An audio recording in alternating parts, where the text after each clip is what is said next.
स्वाध्यायः परमः। Doctor Baba Saheb Ambedkar open university.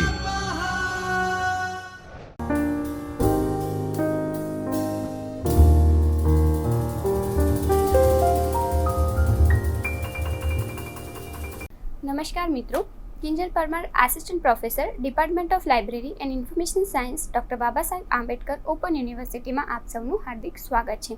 મિત્રો, આપણે માહિતી સ્ત્રોતો, સર્વિસીસ અને પદ્ધતિઓ વિશે આપણે અભ્યાસ કરી રહ્યા છીએ કે જેમાં તમે માસ્ટર ઓફ લાઇબ્રેરી ઇન્ફોર્મેશન સાયન્સમાં માહિતી જે સેવાઓ પૂરી પાડવામાં આવે છે એના માટે કયા કયા પ્રકારના સેન્ટર્સ હોય છે, કેવી રીતે લાઇબ્રેરીઝ સર્વિસીસ પ્રોવાઈડ કરતી હોય છે, આ ઉપરાંત આપણે કઈ પ્રકારની પદ્ધતિ અપનાવવી જોઈએ કે જેથી કરીને આપણે ઇઝીલી આપણા જે પણ વર્ક્સ છે એને મેન્ટેન કરી શકીએ. આપણા લાઇબ્રેરીના જે રેગ્યુલર ફંક્શન્સ છે તેમજ ઇન્ફોર્મેશન સેન્ટર્સના જે રેગ્યુલર ફંક્શન્સ છે તેને પણ આપણે મેન્ટેન કરી શકીએ. તેમાં આપણે ઇન્ફોર્મેશન્સ ઓર્ગેનાઇઝેશન વિશે પણ વાત કરી છે. ઇન્ફોર્મેશન સેન્ટર્સની જરૂરિયાત શા માટે છે તેની પણ આપણે વાત કરી હતી. ત્યારબાદ આપણે ઇન્ફોર્મેશન સેન્ટર્સ કયા કયા પ્રકારના હોય છે, એટલે કે કયા પ્રકારના ઇન્ફોર્મેશન સેન્ટર્સને ડિવાઈડ કરવામાં આવ્યા છે તેના ઇવેલ્યુએશનના આધારે તેમનું ડિવિઝન પણ આપણે ચર્ચા કરી ચૂક્યા છીએ. ત્યારબાદ ઇન્ફોર્મેશન સેન્ટર્સ દ્વારા કઈ કઈ સર્વિસીસ પ્રોવાઈડ કરવામાં આવતી હોય છે કે જે લાઇબ્રેરીઝ ક્યાંય ને ક્યાંય જે લાઇબ્રેરીઝ જે સર્વિસીસ પ્રોવાઈડ કરતી હોય છે એની જેવી જ હોય છે, પરંતુ તેમાં માઇનર ચેન્જીસ આવતા હોય છે કે જે ઇન્ફોર્મેશન સેન્ટર્સ થોડો પોતાના ફંક્શન્સ છે એનાથી લાઇબ્રેરીઝથી થોડું અલગ પડતું હોય છે. આજે આપણે વાત કરીએ તો કે ઇન્ફોર્મેશન સેન્ટર્સનું પ્લાનિંગ કેવી રીતે કરવું જોઈએ તેમજ નેશનલ અને ઇન્ટરનેશનલ લેવલે કયા કયા પ્રકારના ઇન્ફોર્મેશન સેન્ટર્સ અવેલેબલ છે કે જે કોઈપણ પ્રકારની જ્યારે તમે ઇન્ફોર્મેશન્સ લેવા જાઓ છો તો તમને ખબર હોવી જોઈએ કે ઇન્ફોર્મેશન સેન્ટર્સ કયા કયા અવેલેબલ છે, કયા પ્રકારના ઇન્ફોર્મેશન્સ છે કે જેથી આપણે ત્યાં કોઈપણ પ્રકારની ઇન્ફોર્મેશન્સ લઈ શકીએ. તો આપણે પહેલાં વાત કરીએ કે માહિતી કેન્દ્રનું આયોજન કેવી રીતે કરવું જોઈએ. માહિતી કેન્દ્ર એટલે વિવિધ પ્રકારની માહિતી ઉપભોક્તા સુધી પહોંચાડવા માટેનું એક એવું સંસાધન છે કે જેની મદદથી યોગ્ય માહિતી યોગ્ય સમય યોગ્ય ઉપભોક્તાને મળી રહે. તે આપણે સૌ જાણીએ છીએ કે right information to the right user at the right time. ત્યારબાદ માહિતી કેન્દ્રના સંગઠનના વિવિધ પ્રકારના નમૂના મુજબ માહિતી કેન્દ્રો કાર્યરત હોતા હોય છે તેમજ તેમની જે સર્વિસીસ છે એ જે યુઝર્સ છે એની રિક્વાયરમેન્ટ પ્રમાણે પણ રહેતી હોય છે. આજે વાત કરીએ માહિતી કેન્દ્રોનું આયોજન. તો કોઈ પણ પ્રકારના જ્યારે તમે ઇન્ફોર્મેશન સેન્ટર્સ ક્રિએટ કરી રહ્યા છો તો આપણે વાત કરી હતી કે તેનું જે સ્ટ્રક્ચર હોય એ કેવું હોવું જોઈએ, પરંતુ એની પહેલાં આપણે પ્લાનિંગ કેવી રીતે કરવું જોઈએ એ જાણવું ખૂબ જ જરૂરી છે. એટલે કે સ્ટ્રક્ચર તો આપણે ડિસાઇડ કરી શકીએ છીએ, પણ એની પહેલાં પ્લાનિંગ કયા પ્રકારનું રાખવું જોઈએ કે ઇન્ફોર્મેશન સેન્ટર્સ ડેવલપ કરવા છે, વિકસાવવા છે તો કયા પ્રકારનું પ્લાનિંગ આપણે કરી શકીએ. માહિતી કેન્દ્રોની સ્થાપનામાં આયોજન પ્રક્રિયાના સોપાનો નીચે મુજબ છે, એટલે કે હેતુઓનું વ્યવસ્થિત ઘડતર. પહેલાં તો જ્યારે પણ આપણે કોઈ પણ પ્રકારનું જે ઇન્ફોર્મેશન સેન્ટર્સ ક્રિએટ કરી રહ્યા છે, માહિતી કેન્દ્ર આપણે તૈયાર કરવું છે તો આપણા પહેલાં હેતુઓ તૈયાર કરવા જોઈએ. એટલે કે જ્યારે આપણે ઇન્ફોર્મેશન સેન્ટર્સ જે તૈયાર કર્યા છે એનો મેઇન ઉદ્દેશ્ય શું છે, શા માટે આપણે આ ઇન્ફોર્મેશન સેન્ટર્સ ક્રિએટ કરી રહ્યા છીએ. કારણ કે કોઈ પણ કાર્ય જ્યારે આપણે કરતા હોય તો જે એનો કોઈ ઓબ્જેક્ટ ના હોય, એનો કોઈ હેતુ ના હોય તો એ મિનિંગલેસ કાર્ય થઈ જતું હોય, એટલે કે મિનિંગલેસ વર્ક થઈ જતું હોય છે. તો જ્યારે કોઈ પણ આવા પ્રકારની જે સંસ્થા તૈયાર કરવામાં આવી રહી છે, કોઈ પણ પ્રકારના જે સેન્ટર્સ ક્રિએટ કરી રહ્યા છે તો એનો એક હેતુ હોય છે કે હેતુને આધારે આપણે આપણા હેતુઓ ધ્યાનમાં રાખીને આપણે આપણા કાર્ય કરતા હોઈએ છીએ. એટલે કે જ્યારે તમે કોઈ પણ પ્રકારનું ઇન્ફોર્મેશન સેન્ટર્સ ક્રિએટ કરી રહ્યા છો તો એનો હેતુ શું છે એ ધ્યાનમાં રાખવો ખૂબ જ જરૂરી છે. જેમ કે આપણે વાત કરી હતી કે જ્યારે મારે જો કોઈ ફિઝિકલ હેન્ડીકેપ યુઝર્સ માટે જો ઇન્ફોર્મેશન સેન્ટર્સ ક્રિએટ કરવું છે તો મારે એ પ્રમાણેના હેતુઓ મારા ડિસાઇડ કરવા પડે કે આ જે યુઝર્સ રિસ્પોન્ડન્ટ્સ છે, મારા જે એરિયાઝ છે જે સિલેક્ટેડ, એને ધ્યાનમાં રાખીને હું મારા હેતુઓ સિલેક્ટ કરીશ કે ઇન્ફોર્મેશન સેન્ટર્સ શા માટે આપણે ક્રિએટ કરી રહ્યા છીએ, એના ઉદ્દેશો શું છે અને એ ઉદ્દેશોને ધ્યાનમાં રાખીને આપણે આપણી સર્વિસીસ, આપણું સ્ટ્રક્ચર અને જે આપણી સર્વિસીસ જે પ્રોવાઈડ કરીએ છીએ એને આપણે ક્વોલિટી મેન્ટેન કરી શકીએ. ત્યારબાદ છે નિવેશ માહિતી અને માનવ સ્ત્રોતો. એટલે કે ઇન્ફોર્મેશન સેન્ટર્સ આપણે જે ક્રિએટ કરી રહ્યા છે આપણને ખબર છે કે આપણા ઉદ્દેશો શું છે, આપણે એ ડિસાઇડ કરી લીધું કે જે હેતુઓ છે એ પ્રમાણે આપણે કાર્ય કરવાનું છે. તો હેતુને પ્રેક્ટિકલી ઇમ્પ્લિમેન્ટ કરવા માટે જે ઓબ્જેક્ટ્સ ડિસાઇડ કરે છે અને પ્રેક્ટિકલી ઇમ્પ્લિમેન્ટ કરવા માટે કયા પ્રકારના હ્યુમન રિસોર્સિસની જરૂર પડશે, કયા પ્રકારની સર્વિસીસની જરૂર પડશે, કયા પ્રકારનું જે સ્ટ્રક્ચર આપણે ડેવલપ કરવું પડશે, ત્યારબાદ કઈ સર્વિસીસ આપણે આપી શકીએ યુઝર્સને, એટલે કે જે બેઝિક નીડ્સ છે ઇન્ફોર્મેશન સેન્ટર્સની એ પણ આપણે ડિસાઇડ કરવી પડશે, કારણ કે એક ઇન્ફોર્મેશન સેન્ટર્સ કોઈ એક વ્યક્તિથી નથી ચાલતું હોતું, કારણ કે ઇન્ફોર્મેશન સેન્ટર્સમાં ઘણા બધા લોકો એકસાથે જોડાઈ અને એ સેન્ટર્સને ચલાવતા હોય છે. તો કયા હ્યુમન રિસોર્સની રિક્વાયરમેન્ટ રહેશે એ આપણે ડિસાઇડ કરવું ખૂબ જ જરૂરી છે. કે જો તમે કોઈ એવા રિસર્ચ ઇન્સ્ટિટ્યૂટ્સ અથવા તો રિસર્ચ સ્કોલર માટે જો તમે ઇન્ફોર્મેશન સેન્ટર્સ ક્રિએટ કરી રહ્યા છો, તો તમારા જે ઇન્ફોર્મેશન સેન્ટર્સમાં રિસર્ચ પર્સન તો હોવું જ જોઈએ, સાયન્ટિસ્ટની રિક્વાયરમેન્ટ તો રહેતી જ હોવી જોઈએ, કારણ કે જે રિસર્ચ સ્કોલર છે, જે સાયન્ટિફિકલી રિસર્ચ કરતા હોય, એવા રિસર્ચ સ્કોલરને કયા પ્રકારની ઇન્ફોર્મેશન્સ જોઈશે, તો એ એક સાયન્ટિસ્ટથી વધારે કોઈને ખબર પડે, પણ સાયન્ટિસ્ટ એને વધારે સારી રીતે સમજી શકાય. તો એવી રીતે આપણા ઉદ્દેશોને ધ્યાનમાં રાખીને આપણે જે સ્ટાફ છે એને પણ રિક્રુટ કરતા હોઈએ છીએ, એવી રીતે આપણા હ્યુમન રિસોર્સિસ ડેવલપ કરવા જોઈએ. ત્યારબાદ કયા પ્રકારના ડોક્યુમેન્ટ્સ રિક્વાયરમેન્ટ રહેશે એની પણ આપણે એમાં ચર્ચા કરવી જોઈએ, કે આપણે જે ઇન્ફોર્મેશન સેન્ટર્સ ક્રિએટ કરી રહ્યા છે, જે પર્ટિક્યુલર ઉદ્દેશ માટે કરી રહ્યા છે, હેતુ માટે કરી રહ્યા છે, જે પર્ટિક્યુલર રિસ્પોન્ડન્ટ એરિયાને ધ્યાનમાં રાખીને કરી રહ્યા છે, તો એમના માટે કયા કયા પ્રકારના ડોક્યુમેન્ટ્સ જોઈશે, એમની રિક્વાયરમેન્ટ પ્રમાણે સર્વિસીસ શું હશે, એ દરેક વાતની આપણે ધ્યાનમાં રાખવી જોઈએ જ્યારે તમે કોઈપણ પ્રકારનું ઇન્ફોર્મેશન સેન્ટર્સનું પ્લાનિંગ કરી રહ્યા છો ત્યારે. ત્યારબાદ કાર્યક્રમ વ્યવસ્થા, એટલે કે કેવી રીતે વર્ક થશે, એટલે કે જ્યારે કોઈ પણ આપણે વાત કરતા હોય કે કોઈ પણ બિઝનેસ જ્યારે કોઈ વ્યક્તિ કરતું હોય, તો તરત જ એ બિઝનેસ એટલો બધો ડેવલપ નથી થઈ જતો. એ બિઝનેસને ડેવલપ કરવા માટે એમાં ઇન્વેસ્ટ કરવું પડે છે, એક પ્રોપર ઓર્ગેનાઇઝેશન કરવું પડે છે, વ્યવસ્થા સ્ટ્રક્ચર તૈયાર કરવું પડે છે. ત્યારબાદ હવે પછીનું નેક્સ્ટ શું, એટલે નેક્સ્ટ સ્ટેજ શું હશે, નેક્સ્ટ સ્ટેપ શું હશે, એ પણ આપણે ડિસાઇડ કરવું પડતું હોય છે. તો એવી જ રીતે ઇન્ફોર્મેશન સેન્ટર્સમાં પણ જ્યારે તમે ઇન્ફોર્મેશન સેન્ટર્સ ક્રિએટ કરી રહ્યા છો, કે તમે એક બિલ્ડિંગ લઈ લીધી કે જ્યાં આપણે ઇન્ફોર્મેશન સેન્ટર્સ તૈયાર કરી દીધું, જેટલા હ્યુમન રિસોર્સિસ રિક્વાયરમેન્ટ હતા એમને પણ રિક્રુટ કરી લીધા, ડોક્યુમેન્ટ્સ જે રિક્વાયરમેન્ટ રહેતા હતા એને પણ આપણે ડોક્યુમેન્ટ્સ પણ એક્વાયર કરી લીધા. બટ હવે નેક્સ્ટ શું, નેક્સ્ટ સ્ટેપ આપણે કેવી રીતે જે પણ ઇન્ફોર્મેશન સેન્ટર્સને એને પ્રમોટ કેવી રીતે કરીશું, કેવી રીતે ખબર પડશે યુઝર્સને કે અમારા માટે આવું કોઈ ઇન્ફોર્મેશન સેન્ટર્સ ક્રિએટ કરવામાં આવ્યું છે. તો એક આખું જે ફંક્શન્સ છે, કાર્યક્રમ જે આપણે આગળના કરવાના છે, એ દરેકની એક વ્યવસ્થા હોવી જોઈએ કે આના પછી આ આપણે કાર્ય કરીશું, આના પછી આ કાર્ય કરીશું, તો જેથી કરીને ઇન્ફોર્મેશન સેન્ટર્સને વધારે પ્રમોટ કરી શકાય, યુઝર્સ વધારે આવે અને આપણે વધારે ને વધારે ઇન્ફોર્મેશન્સનો જે હેતુ છે એ આપણે એને પ્રેક્ટિકલી ઇમ્પ્લિમેન્ટ કરી શકીએ. તો કયા કાર્યો ક્યારે કરવા અને એક આખું એવી રીતે આપણે એક પ્રોસેસ તૈયાર કરતા હોઈએ છીએ કે ફર્સ્ટ આપણે ડિસાઇડ કરી લીધું આપણા હેતુઓ શું છે, ઓબ્જેક્ટ શું છે, ત્યારબાદ એને ઇમ્પ્લિમેન્ટ કરવા આપણે હ્યુમન રિસોર્સિસ પણ ઇમ્પ્લિમેન્ટ કરી દીધા, હ્યુમન રિસોર્સિસ રિક્વાયરમેન્ટ હતા એ પણ કરી લીધું, ત્યારબાદ આપણે ડોક્યુમેન્ટ્સ પણ એક્વાયર કરી લીધા. બટ એ ડોક્યુમેન્ટ્સનો એકચ્યુઅલ યુઝ કરવા માટે આપણે આપણા ઇન્ફોર્મેશન સેન્ટર્સને પ્રમોટ કરવા જોઈએ અને એના માટે અલગ અલગ પ્રકારના કાર્યક્રમો આપણે વ્યવસ્થા કરવી જોઈએ, અલગ પ્રકાર મીડિયાનો યુઝ કરીને એને આપણે જે ઇન્ફોર્મેશન સેન્ટર્સ છે એનું જે મેઇન ઓબ્જેક્ટ થ્રુ આપણે લોકોમાં સોશિયલ મીડિયા સુધી, સોસાયટી સુધી આપણે ઇન્ફોર્મેશન સેન્ટર્સને પહોંચાડવા જોઈએ. ત્યારબાદ બાહ્ય સેવાઓ, એટલે કે આપણે એક્સટર્નલ સર્વિસીસ શું પ્રોવાઈડ કરીશું. જે લાઇબ્રેરીમાં ખાસ કરીને ઇન્ટરનલ સર્વિસીસ વધારે પ્રોવાઈડ થતી હોય છે, કે જે પર્ટિક્યુલર ઓર્ગેનાઇઝેશન કે ઇન્સ્ટિટ્યૂટ માટે જે લાઇબ્રેરી હોય છે, તો એ લાઇબ્રેરી પર્ટિક્યુલર ઓર્ગેનાઇઝેશન કે ઇન્સ્ટિટ્યૂટને સર્વિસીસ પ્રોવાઈડ કરતી હોય છે. પરંતુ ઇન્ફોર્મેશન સેન્ટર્સ એક્સટર્નલ સર્વિસીસ પણ પ્રોવાઈડ કરતા હોય છે, એટલે કે બીજા લોકોને પણ આવી સર્વિસીસ મળે, કે એવું નહીં કે જે ઇન્ફોર્મેશન સેન્ટર્સના પાર્ટ છે, એમના મેમ્બર છે, એમને જ આ સર્વિસીસ મળે, પણ એ દરેક વ્યક્તિને મળે કે જે પણ યુઝર્સ છે એને રિક્વાયરમેન્ટ છે. તો એ એક્સટર્નલ સર્વિસીસ કેવી રીતે પ્રોવાઈડ કરીશું, જેમ વાત કરી કે જ્યારે તમે કોઈ એક્સટર્નલ સર્વિસીસ પ્રોવાઈડ કરી રહ્યા છો તો એનું પણ એક પ્રોપર માળખું હોવું જોઈએ, એટલે કે એક મેથડ હોવી જોઈએ કે જે મેથડના આધારે તમે એક્સટર્નલ સર્વિસ સુધી કેવી રીતે બેટર ક્વોલિટી, એટલે કે ટોટલ ક્વોલિટી મેનેજમેન્ટ, સારી ક્વોલિટી સાથે તમે એ સર્વિસીસ પ્રોવાઈડ કરી શકો. તો એ તમારે જે એક્સટર્નલ સર્વિસીસ પ્રોવાઈડ કરવાની છે એને પણ એક પ્રોપર મેથડ, એક પ્રોસેસમાં તમારે ફોલો કરવી જોઈએ, જેથી કરીને યુઝર્સને કોઈ પણ પ્રકારની પ્રોબ્લેમ ક્રિએટ્સ ના થાય.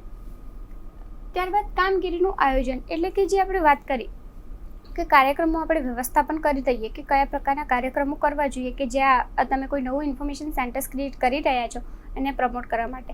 હવે કામગીરીનું આયોજન તમે કેવી રીતે કરશો, કઈ વ્યક્તિ શું કામ કરશે એ પણ ડિસાઇડ કરવું જરૂરી છે.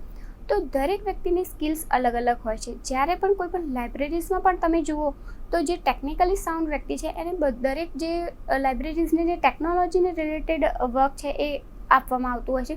કોઈ વ્યક્તિ ક્લાસિફિકેશન્સમાં સાઉન્ડ છે તો એ વ્યક્તિને ક્લાસિફિકેશનનું વર્ક આપવામાં આવતું હોય છે.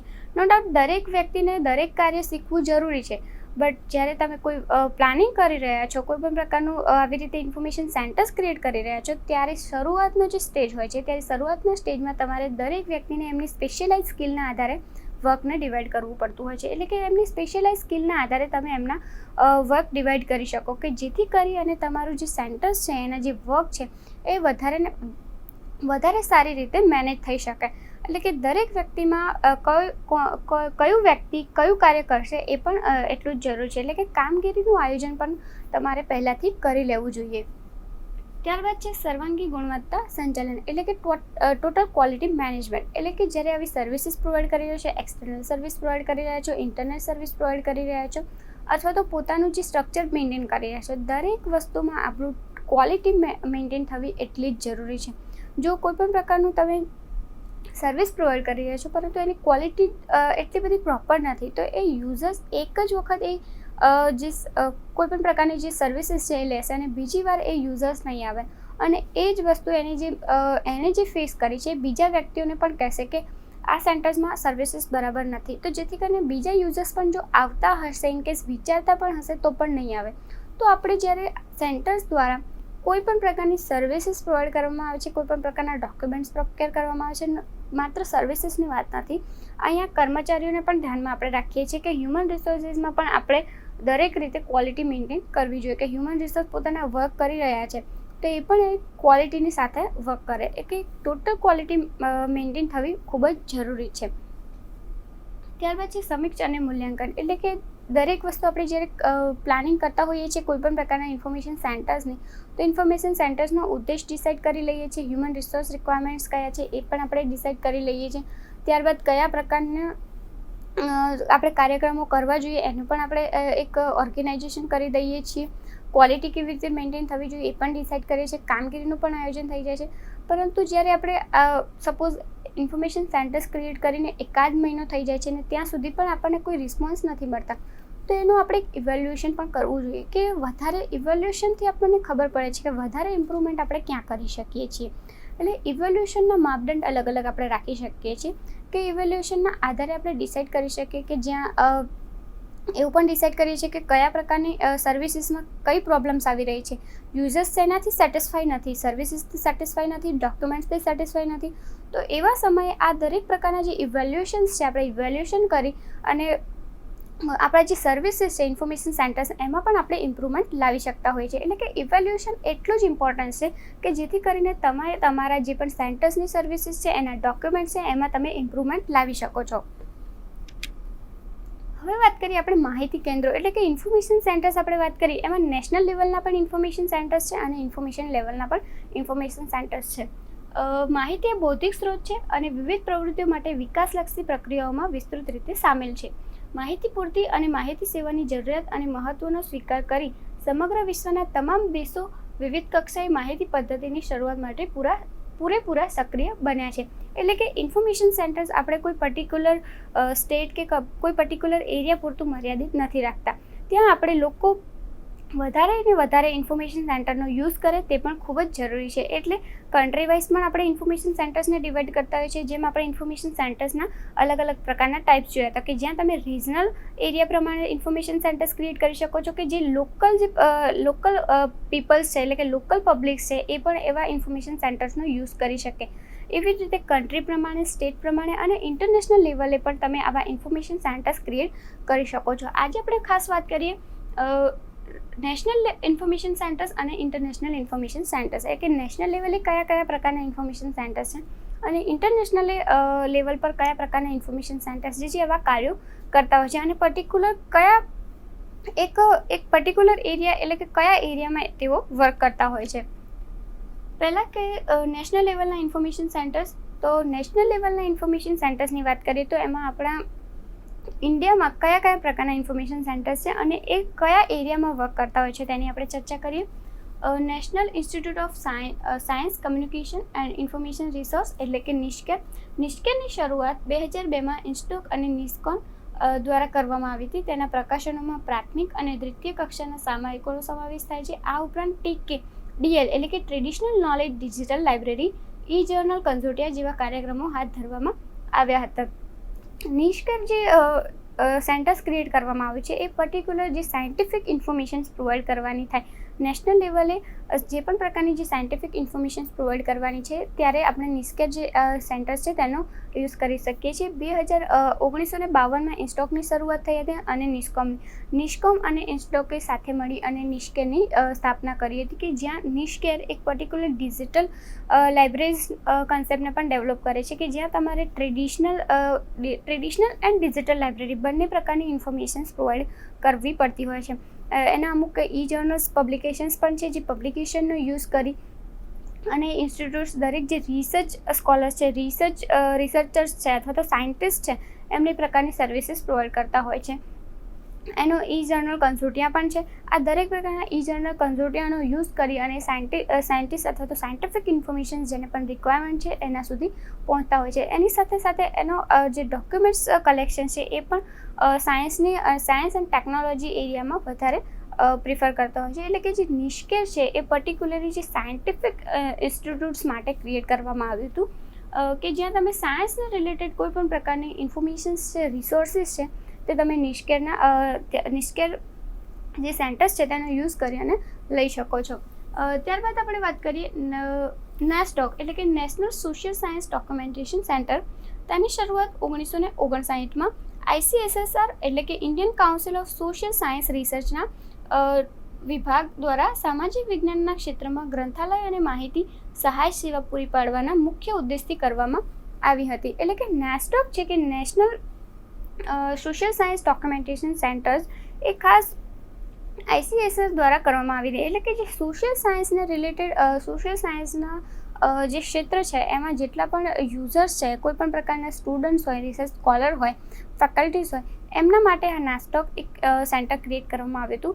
આવા જે સેન્ટર્સ હોય છે એ કોઈને કોઈ ઇન્સ્ટિટ્યૂટ દ્વારા ક્રિએટ કરવામાં આવતા હોય છે અને એ પર્ટિક્યુલર એરિયાને ધ્યાનમાં રાખીને કરવામાં આવતા હોય છે. એટલે કે એવી જ રીતે કે નેસ્ટોક છે એ સોશિયલ સાયન્સ ક્ષેત્રને ધ્યાનમાં રાખે, એટલે કે સામાજિક વિજ્ઞાનના જે પણ યુઝર્સ છે, ગ્રંથાલય વિજ્ઞાન, સામાજિક વિજ્ઞાનમાં જેટલા પણ સબ્જેક્ટ્સ કવર થતા હોય છે એ દરેક સબ્જેક્ટ્સને ધ્યાનમાં રાખી અને આ સેન્ટર્સ ક્રિએટ કરવામાં આવ્યું હતું, કે જ્યાં તમને સોશિયલ સાયન્સના રિલેટેડ જેટલી પણ ઇન્ફોર્મેશન્સ છે, ફેલોશિપ્સ છે, કોઈ પણ પ્રકારની સર્વિસીસ છે, ડોક્યુમેન્ટ છે, એ દરેક પ્રકારની સર્વિસીસ તમે ત્યાંથી એડપ્ટ કરી શકો છો.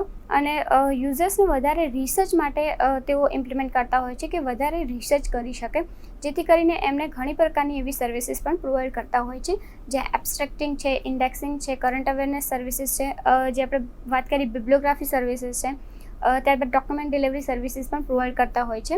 ખાસ કરીને આ સામાજિક વિજ્ઞાન એટલે કે સોશિયલ સાયન્સ જે સબ્જેક્ટ છે એના માટે તૈયાર કરવામાં આવ્યું હતું.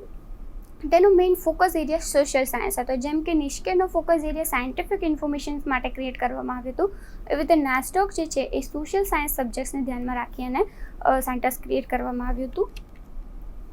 ત્યારબાદ આપણે વાત કરીએ ડેસીટોક એટલે કે defence scientific information and documentation centres, જે DRDO દ્વારા કરવામાં આવ્યું હતું. ડેસીટોકની સ્થાપના 1958માં DRDO દ્વારા પ્રયોગશાળા અને સંરક્ષણ મંત્રાલયની અન્ય એજન્સીઓના રસની વૈજ્ઞાનિક અને તકનીકી માહિતીના સંગ્રહ, પ્રક્રિયા અને પ્રસાર માટેની કેન્દ્રીય એજન્સી છે. એટલે કે જે ડેસીટોક્સ ક્રિએટ કરવામાં આવી છે એ ખાસ કરીને વિજ્ઞાન અને ટેકનોલોજી કે સાયન્સ એન્ડ ટેકનોલોજીને રિલેટેડ જેટલી પણ એજન્સીસ છે એ એજન્સીસને કયા પ્રકારની ઇન્ફોર્મેશન્સ રિક્વાયરમેન્ટ છે, કયા પ્રકારના ડોક્યુમેન્ટ્સ રિક્વાયરમેન્ટ છે, તો એ ડોક્યુમેન્ટ્સને પ્રોવાઈડ કરવા માટે DRDO દ્વારા ડેસીટોક્સની સ્થાપના કરવામાં આવી હતી. કે ડેસીટોક્સ એવું સેન્ટર્સ છે કે જ્યાં તમને કોઈ પણ પ્રકારના સાયન્સ એન્ડ ટેકનોલોજીસ જે એજન્સીસ છે, એજન્સીસને વધારે આવા પ્રકારની ડોક્યુમેન્ટ્સની રિક્વાયરમેન્ટ રહેતી હોય છે. તો પર્ટિક્યુલર એવા સાયન્સ એન્ડ ટેકનોલોજીને રિલેટેડ જે સર્વિસીસ છે, કોઈ જર્નલ્સ, આર્ટિકલ્સની રિક્વાયરમેન્ટ રહેતી હોય છે, તો તેઓ ડેસીટોકનો કોન્ટેક્ટ કરી શકે છે. તો ડેસીટોક્સની ઘણી બધી પોતાના પબ્લિકેશન્સ છે, જેમ કે ડેસીટોક્સ જર્નલ્સ છે, ડેસીટોક એબ્સ્ટ્રેક્ટિંગ છે. આ ઉપરાંત એના અલગ અલગ પ્રકારના મેગઝિન્સ પણ પ્રોવાઈડ કરવામાં આવતા હોય છે, કે જ્યાં કવર પેજ તરીકે as a science and technology કે પર્ટિક્યુલર સાયન્સ એન્ડ ટેકનોલોજીમાં કયા કયા નવા પ્રકારના ઇનોવેટિવ્સ થઈ રહ્યા છે. કોઈ પણ પ્રકારના નેશનલ લેવલે જો ઇનોવેટિવ્સ થયા હોય કોઈ પણ સાયન્સ એન્ડ ટેકનોલોજીસમાં અથવા તો કોઈ અચીવમેન્ટ્સ થયા હોય, એવી જ રીતે ઇન્ટરનેશનલ લેવલે પણ જો કોઈ પણ પ્રકારના અચીવમેન્ટ્સ કે આવા કોઈ પણ પ્રકારના જે એવોર્ડ્સ હોય, કોઈ પણ પ્રકારનું ઇનોવેટિવ્સ થયું હોય, તો એ દરેક વસ્તુ એ જર્નલ્સમાં પ્રોવાઈડ કરવામાં આવતું હોય છે, મેગઝિન્સમાં પ્રોવાઈડ કરવામાં આવતું હોય છે, કે જેથી કરીને એજન્સી પણ એ સાયન્સ એન્ડ ટેકનોલોજીસના ઇનોવેટિવ્સ અને અચીવમેન્ટ્સથી અવેર રહી શકે. ત્યારબાદ સેન્ડોક છે, એ પણ નેશનલ લેવલનું ઇન્ફોર્મેશન સેન્ટર છે. Small enterprise national documentation centre સેન્ડોકની સ્થાપના 1970માં નિશિત ખાતે નાના અને મધ્યમ લઘુ ઉદ્યોગકારોની માહિતીની જરૂરિયાત પૂરી પાડવા માટે વિશેષ KRC એટલે કે નોલેજ રિસોર્સ કન્સોર્ટિયા તરીકે થઈ હતી. એટલે કે જે સેન્ડોક છે એ જે કોઈ પણ પ્રકારના મીડિયમ અને સ્મોલ પ્રકારના એન્ટરપ્રાઇઝીસ છે એમના માટે કરવામાં આવી હતી, કે કોઈ પણ જ્યારે કોઈ પણ વ્યક્તિને પોતાનો એવું બિઝનેસ કે એન્ટરપ્રાઇઝ ક્રિએટ કરવું છે જે સ્મોલ્સ અને મીડિયમ છે, તો ત્યારે એન્ટરપ્રાઇઝ કેવી રીતે તૈયાર કરવું જોઈએ, કેવી રીતે તમે પોતાનું એન્ટરપ્રાઇઝ ક્રિએટ કરી શકો છો, એમાં ઇન્વેસ્ટ કેવી રીતે કરી શકો છો, ઇન્વેસ્ટ કર્યા બાદ તમારે ડેવલપ કેવી રીતે થવાનું છે, વધારે ડેવલપિંગ માટે તમે કયા પ્રકારની સર્વિસીસ લઈ શકો છો, એ દરેક પ્રકારના આવા ટ્રેનિંગ પ્રોગ્રામ્સ પણ સેન્ડોક્સ દ્વારા કરવામાં આવતા હોય છે, કે જ્યાં લઘુ ઉદ્યોગોને વધારે આપણે એન્કરેજ કરવા માટે આપણે કન્ટ્રીઝમાં વધારે નાના જે ઉદ્યોગોવાળા જે નાના ઉદ્યોગ કરવાવાળા વ્યક્તિઓ વધારે હોતા હોય છે, કે જે નાના ઉદ્યોગના વ્યક્તિઓ છે એમને આપણે પ્રમોટ કરી શકીએ, એમને એન્કરેજ કરી શકીએ. વધારે એવો જે આપણે કહીએ છીએ બેકવર્ડ એરિયાઝમાં પણ આવા ઘણા બધા વ્યક્તિઓ હોય છે કે જે આવી રીતે એન્ટરપ્રાઇઝ ક્રિએટ તો કરવા માંગતા હોય છે, જે પોતાના ઉદ્યોગ તો કરતા હોય છે, પરંતુ એમને પ્રમોટ કે એન્કરેજ કે ટ્રેનિંગ નથી મળતી હતી, અને જેના કારણે તેઓ જે પોતાનું જે એન્ટરપ્રાઇઝ છે કે ઉદ્યોગ છે એને એટલું બધું ડેવલપ નથી કરી શકતા હોતા. તો સેન્ડોક એક એવું સેન્ટર્સ છે કે જ્યાં આવા નાના અને લઘુ ઉદ્યોગો જે છે એમને એવા પર્ટિક્યુલર ટ્રેનિંગ્સ પ્રોવાઈડ કરવામાં આવે છે. રેગ્યુલરલી કયા કયા પ્રકારના એન્ટરપ્રાઇઝમાં ચેન્જીસ આવતા હોય છે, કયા પ્રકારના એન્ટરપ્રાઇઝમાં નવા નવા ઇનોવેટિવ્સ આવતા રહે છે, રેટ્સ શું હોય છે, એ દરેક વસ્તુથી અવેર લોકોને કરતા હોય છે. જે પણ એન્ટરપ્રાઇઝ છે રજિસ્ટર્ડ થયેલા હોય છે, એ રજિસ્ટર્ડ એન્ટરપ્રાઇઝીસને એમના magazines through, social media through અને ટ્રેનિંગ પ્રોગ્રામ્સ પણ ક્રિએટ મતલબ ડેવલપ કરે છે, કે જેથી કરીને ટ્રેનિંગ થ્રુ, પ્રોગ્રામ થ્રુ એ ઘણી બધી આવી જે ઉદ્યોગોને આગળ ડેવલપ કરવા માટે શું કરવું જોઈએ એ દરેક ઇન્ફોર્મેશન્સ પ્રોવાઈડ કરતા હોય છે. જે ખાસ જે સ્મોલ અને મીડિયમ સાઇઝના એન્ટરપ્રિન્યોર્સ છે એમને આપણે પ્રમોટ અને એન્કરેજ કરી શકીએ. તો એના માટેનું પણ પર્ટિક્યુલર એક ઇન્ફોર્મેશન સેન્ટર છે. આપણે 4 પ્રકારના ઇન્ફોર્મેશન સેન્ટર્સ જોયા, કે ફર્સ્ટ સાયન્ટિફિક ઇન્ફોર્મેશન્સને રિલેટેડ નિષ્કેર છે, ત્યારબાદ આપણે જોયું ડેસીડોક જે ખાસ ટેકનોલોજી અને જે સાયન્સને રિલેટેડ જે ઇન્ફોર્મેશન છે એ પ્રોવાઈડ કરવા માટે તૈયાર કરવામાં આવ્યું છે. ત્યારબાદ આપણે જોયું કે સેન્ડોક્સ જે નાના અને જે લઘુ ઉદ્યોગો છે તેમના માટે આ ખાસ પ્રકારનું ઇન્ફોર્મેશન સેન્ટર્સ ક્રિએટ કરવામાં આવ્યું છે. ત્યારબાદ આપણે નેસ્ડોક એ સોશિયલ સાયન્સ જે સબ્જેક્ટ છે એ એરિયાને ફોકસ કરીને તૈયાર કરવામાં આવ્યું હતું. તો આવી રીતે દરેક જે સેન્ટર્સ ક્રિએટ કરવામાં આવ્યા છે એના પર્ટિક્યુલર ઓબ્જેક્ટ હોય છે, હેતુ હોય છે, અલગ અલગ હેતુઓને ધ્યાનમાં રાખી અને આવા સેન્ટર્સ ક્રિએટ કરવામાં આવતા હોય છે. ત્યારબાદ બીજા ઘણા બધા એવા સેન્ટર્સ છે, જેમ કે wild life institute of India. તો wild life institute of India એ એવું સેન્ટર્સ છે કે જ્યાં તમે ફોરેસ્ટમાં જ્યારે કોઈ વ્યક્તિઓ રહેતા હોય છે, ફોરેસ્ટમાં એટલે કે જંગલી પ્રાણીઓ સાથે જે વ્યક્તિઓ ડે ટુ ડે કનેક્ટ થતા હોય છે, તો ત્યાં ઘણા બધા વ્યક્તિઓ જે ફોરેસ્ટ એરિયામાં માસ્ટર હોય છે, કે જ્યાં તેઓ વર્ક કરતા હોય છે એઝ અ ફોરેસ્ટિંગ ઓફિસર તરીકે. તો ફોરેસ્ટને જે જંગલ છે એમની જાળવણી કેવી રીતે કરવી, તેના જે પ્રાણીઓ હોય છે એટલે કે જે એનિમલ્સ હોય છે, કોઈ પક્ષીઓ હોય છે, એમને કેવી રીતે એ લોકો હેન્ડલ કરતા હોય છે ફોરેસ્ટમાં રહી, અને કેવી રીતે જે ખાસ કરીને ઝાડ જે કપાતા હોય છે એનો મિસયુઝ થતો હોય છે, પ્રાણીઓને પણ ઘણી વખત મારીને એમનું પણ જે યુઝ થતો હોય છે, જે ફોરેન કન્ટ્રીઝમાં પણ આવી રીતે વધારે જોવા મળે છે. તો ફોરેસ્ટ ઓફિસરો જે એમને કયા પ્રકારની ઇન્ફોર્મેશન રિક્વાયરમેન્ટ રહેતી હોય છે, કે ફોરેસ્ટમાં રહી અને તેઓ આવી રીતે અલગ અલગ રીતે કેવી રીતે ફોરેસ્ટનું જે આખું એન્વાયરમેન્ટ છે એને ડેવલપ કરી શકે, કઈ રીતે જે જંગલી પ્રાણીઓ છે એમની સાચવણી કરી શકે, કેવી રીતે એમને મેન્ટેન કરવા. તો એ પણ એક પ્રકારનું એવું centres wild life institute of India એવું સેન્ટર્સ ક્રિએટ કરવામાં આવ્યું છે, કે જ્યાં ખાસ કરીને ફોરેસ્ટમાં જે ઓફિસર્સ રહે છે, ફોરેસ્ટની સાથે જે લોકો જોડાયેલા છે એમને ખબર પડે કે કેવી રીતે તેઓ પ્રાણીઓ સાથે કનેક્ટ થઈ શકે છે, કેવી રીતે એ એન્વાયરમેન્ટ સાથે કનેક્ટ થઈ શકે છે, અને કોઈ પણ પ્રકારની જે પણ પ્રોબ્લેમ્સ ક્રિએટ થાય છે તો એના માટે એ લોકો સર્વિસીસ ડોક્યુમેન્ટ્સ પ્રોવાઈડ કરતા હોય છે, કે જ્યાં અલગ અલગ રીતે તમે ફોરેસ્ટિંગ જે પ્રાણીઓ છે, પક્ષીઓ છે, એનું એન્વાયરમેન્ટ છે ત્યાં તમે સેટ થઈ શકો છો. એટલે કે ફોરેસ્ટ જે ઓફિસર્સ હોય છે એમને પણ આવી સર્વિસીસ પ્રોવાઈડ કરતા હોય છે. એના માટેનું પણ આપણું એક સેન્ટર ઇન્ડિયામાં જે તૈયાર કરવામાં આવ્યું છે. ત્યારબાદ છે BRC એટલે કે ભાભા ઓટોમિક રિસર્ચ સેન્ટર. એટલે કે ભાભા ઓટોમિક રિસર્ચ સેન્ટર ખાસ કરીને ઓટોમિક રિસર્ચ, ઓટોમિક એનર્જીસ માટે તૈયાર કરવામાં આવ્યું છે, કે જ્યાં તમે કોઈપણ પ્રકારના જે અણુ પરમાણુ તૈયાર કરવામાં આવતા હોય છે, જે ઓટોમિક્સ તૈયાર કરવામાં આવતા એને રિલેટેડ કોઈપણ પ્રકારના જે રિસર્ચ હોય છે તે ખાસ કરીને ભાભા ઓટોમિક રિસર્ચ સેન્ટરમાં થતા હોય છે. ભાભા ઓટોમિક રિસર્ચ સેન્ટરની અંદર ઘણા બધા એવા ડોક્યુમેન્ટ્સ પણ રાખવામાં આવે છે, પ્રોજેક્ટ્સ જે ત્યાં કનેક્ટ કરીને રાખવામાં આવતા હોય છે, કલેક્ટ કરીને, કે જે તમે પ્રોજેક્ટનો યુઝ કરી શકો છો. પ્રોજેક્ટની સાથે સાથે તમે પ્રેક્ટિકલી કેવી રીતે આગળ રિસર્ચ કરી શકો, ડેવલપ કરી શકો, એને પણ ભાભા ઓટોમિક રિસર્ચ સેન્ટર દ્વારા આવી રીતે તૈયાર કરવામાં આવે છે. એના એ પોતાના પ્રોગ્રામ્સ પણ કરતા હોય છે, ટ્રેનિંગ્સ પણ આપતા હોય છે, કે જે રિસર્ચ ઇન્સ્ટિટ્યૂટમાં ઓટોમિક રિસર્ચમાં પોતાનું કરિયર્સ અથવા તો એવી રીતે ઓટોમિક રિસર્ચમાં ઇન્ટરેસ્ટ ધરાવતા હોય તો ભાભા ઓટોમિક રિસર્ચ સેન્ટર દ્વારા આવા અલગ અલગ પ્રકારના ટ્રેનિંગ પ્રોગ્રામ્સના ડેવલપમેન્ટ કરવામાં આવતા હોય છે. ત્યારબાદ એગ્રીકલ્ચર રિસર્ચ ઇન્ફોર્મેશન સેન્ટર્સ એટલે કે કૃષિ ક્ષેત્રે આપણે કેવી રીતે વધારે ડેવલપમેન્ટ લાવી શકીએ, જે એગ્રીકલ્ચર સાથે જોડાયેલા લોકો છે એમને કેવી રીતે આપણે પ્રમોટ કરી શકીએ, કેવી રીતે ખેતીમાં અલગ અલગ પ્રકારનું આપણે ફોર્મ્યુલાઝ કે જે આપણે વાત કરી કે ખાતરનો યુઝ કરતા હોય છે, ઘણી બધી દવાઓ છંટકાવતા હોય છે, તો એવી રીતે જે ખેતી છે એગ્રીકલ્ચર એરિયાને પ્રમોટ કરવા કેવી રીતે શું કરી શકીએ. તો ઘણી વખત જે આપણા ફાર્મર્સ હોય છે એ એટલા બધા અવેર નથી હોતા. તો એગ્રીકલ્ચર જે રિસર્ચ ઇન્સ્ટિટ્યૂટ છે, કયા પ્રકારના રિસર્ચ એગ્રીકલ્ચર્સમાં થઈ શકે એના માટેનું પણ સેન્ટર્સ ક્રિએટ કરવામાં આવ્યું છે. ત્યારબાદ આપણે ICSSRની વાત કરી કે Indian council of social science research, જે ખાસ સોશિયલ સાયન્સ રિસર્ચ જે એનું પોતાનું સેન્ટર્સ ક્રિએટ કર્યું છે, કે NASDOC, એમાં એ પોતાની એક અલગ આગવી ભૂમિકા ભજવતા હોય છે. ત્યારબાદ વાત કરીએ આપણે ઇન્ટરનેશનલ લેવલના જે કેન્દ્રો છે, ઇન્ટરનેશનલ લેવલના જે ઇન્ફોર્મેશન સેન્ટર્સ છે. ઇન્ટરનેશનલ લેવલ ઉપર જોઈએ તો કે વિવિધ દેશમાં અલગ અલગ પ્રકારના રાષ્ટ્રીય અને આંતરરાષ્ટ્રીય કક્ષાના સંગઠનો અથવા તો માહિતી કેન્દ્રો હોય છે. આંતરરાષ્ટ્રીય સ્તરે આપણે ફર્સ્ટ વાત કરીએ કે તે ઘણી બધા યુઝર્સને ઇન્ટરનેશનલ લેવલે પણ આવી સર્વિસીસ પ્રોવાઈડ રિક્વાયરમેન્ટ રહેતી હોય છે. તો કયા કયા સેન્ટર્સ છે પર્ટિક્યુલર, જેમાં આપણે ઇન્ડિયાઝમાં અલગ અલગ સેન્ટર્સ છે, એવી રીતે અલગ અલગ કન્ટ્રીઝમાં પણ આવી રીતે સેન્ટર્સ ક્રિએટ કરવામાં આવે છે.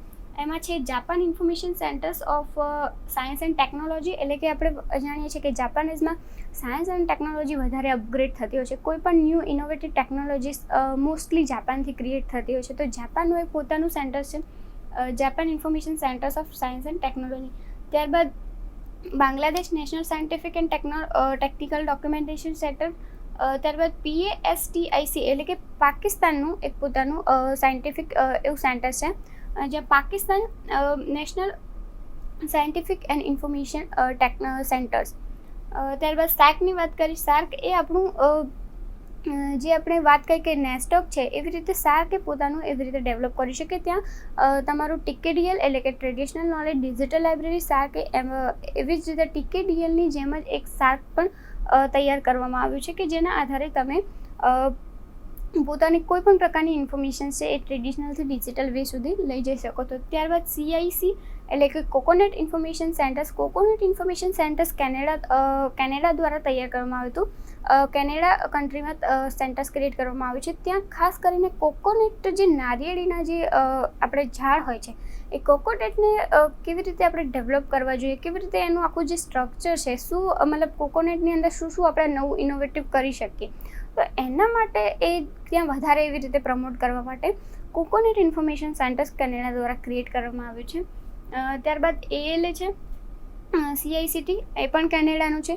એવી રીતે અલગ અલગ પ્રકારના ઇન્ટરનેશનલ લેવલે પણ આવા અલગ અલગ એરિયાઝને પ્રમોટ કરવા માટે આવા સેન્ટર્સ ક્રિએટ કરવામાં આવે છે, જ્યાં તમે સાયન્સ એન્ડ ટેકનોલોજી જોયું, સોશિયલ સાયન્સ સબ્જેક્ટ્સ જોયા, સાયન્ટિફિક ઇન્ફોર્મેશન, ઓટોમિક રિસર્ચ, ત્યારબાદ આપણે એગ્રીકલ્ચરની વાત કરી. તો આવા અલગ અલગ જે એરિયાઝ છે એ દરેક એરિયાને પ્રમોટ કરવા માટે આવા અલગ અલગ પ્રકારના સેન્ટર્સ ક્રિએટ કરવામાં આવતા હોય છે. ગ્રંથાલયની જેમ આપણે વાત કરી કે ઇન્ફોર્મેશન સેન્ટર્સની પણ જે સર્વિસીસ છે એટલી જ ઇમ્પોર્ટન્સ છે. ખાસ કરીને વાત કરીએ કે આજે આપણે જે રાષ્ટ્રીય અને આંતરરાષ્ટ્રીય પ્રાદેશિક વિભાગીય અને સ્થાનિક કક્ષાના જે સારી રીતે સ્થપાયેલા માહિતી અને પ્રલેખન કેન્દ્રો અસ્તિત્વમાં છે. એટલે કે આપણે ઘણી વખત અવેર નથી હોતા આટલા બધા સેન્ટર્સથી કે કોઈ પણ પ્રકારની ઇન્ફોર્મેશન્સ આપણે જ્યારે જોઈતી હોય છે, તો ખાસ આપણે લાઇબ્રેરી સાયન્સમાં આવા ઇન્ફોર્મેશન સેન્ટર્સની અવેરનેસ હોવી એટલી જ જરૂરી છે કે લાઇબ્રેરી સાયન્સના જે પણ યુઝર્સ હોય છે, in future library as a library professions આપણને આ દરેક ઇન્ફોર્મેશન સેન્ટર્સની ખબર હોવી જોઈએ કે કારણ કે આપણે કઈ લાઇબ્રેરીઝમાં પ્રેક્ટિકલી વર્ક કરવાનું છે આપણને નથી ખબર હોતી. સપોઝ કોઈ ટેકનોલોજીને રિલેટેડ ઇન્સ્ટિટ્યૂટ છે ત્યાં જ આપણે વર્ક કરતા હોય ને કોઈ પણ પ્રકારની સાયન્સ ટેકનોલોજી કે ઓટોમિક રિસર્ચ કે એગ્રીકલ્ચર ઇન્સ્ટિટ્યૂટમાં વર્ક કરતા હોય તો ત્યાં એગ્રીકલ્ચરને રિલેટેડ ઇન્ફોર્મેશન્સ જ્યારે આપણી લાઇબ્રેરીઝમાં નથી હોતી તો આપણે કયા પ્રકારના સેન્ટર્સનો કોન્ટેક્ટ કરી શકીએ અને કયા પ્રકારના સેન્ટર્સને સાથે કનેક્ટ થઈ અને આપણે જે આપણા જે યુઝર્સ છે, ઇન્સ્ટિટ્યૂટના યુઝર્સ છે એની રિક્વાયરમેન્ટને આપણે પૂરી કરી શકતા હોય છે. તો આવા સેન્ટર્સથી અવેર થવું ખૂબ જ જરૂરી છે. એટલે એઝ અ લાઇબ્રેરી પ્રોફેશનલ આપણને નેશનલ લેવલે કયા કયા સેન્ટર્સ છે, ઇન્ટરનેશનલ લેવલે કયા સેન્ટર્સ છે અને ખાસ આ સેન્ટર્સ કયા કયા એરિયાઝમાં પોતાનો ઇન્ટરેસ્ટ હોય છે કે કયા એરિયાઝને ધ્યાનમાં રાખીને પોતાનું વર્ક કરતા હોય છે એ પણ આપણને એટલું જ ખબર હોવી જોઈએ. તો આપણે નેશનલ લેવલના તેમજ ઇન્ટરનેશનલ લેવલના કયા સેન્ટર્સ છે તેની વાત કરી. જે સેન્ટર્સ છે એમની સર્વિસીસ શું હોય છે એની પણ આપણે વાત કરી.